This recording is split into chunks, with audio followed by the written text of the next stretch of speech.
هەرێمی کوردستان بڕێکی زۆر زێر ڕادەستی عێراقەکە.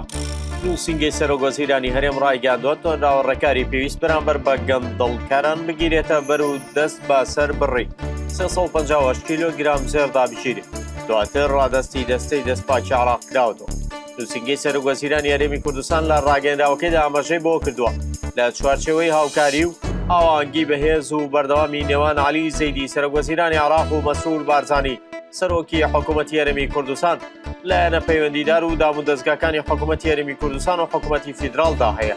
سەرۆکی حکوومەتی هەرێمی کوردستان وەزارەتی ناوخۆ و دامەزراوەکانی ئەنجومەنی ئاسایشی هەرێمی کوردستان ڕاستپێرێتاوەکو لەگەڵ لایەنە پەیوەندیدارەکانی حکوومەتی فیدراڵ پێکەوە بۆ ڕوبەڕووبوونەوەی گەندەڵی لێ پێچینەوە لە گەندەڵکاران کار بکەن.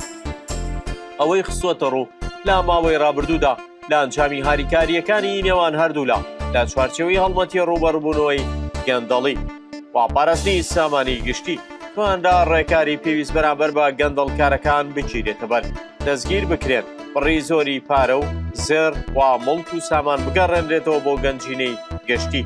لەو چوارچێوەیە دوایین کردەوە لایەنە پەیوەندیدارەکانی حکوومەتی هەرێمی کوردستان بڕی 358 کیلۆگرام زێر ڕادەستی دەستەی دەستپاکی عێراقی دەکەنەوە.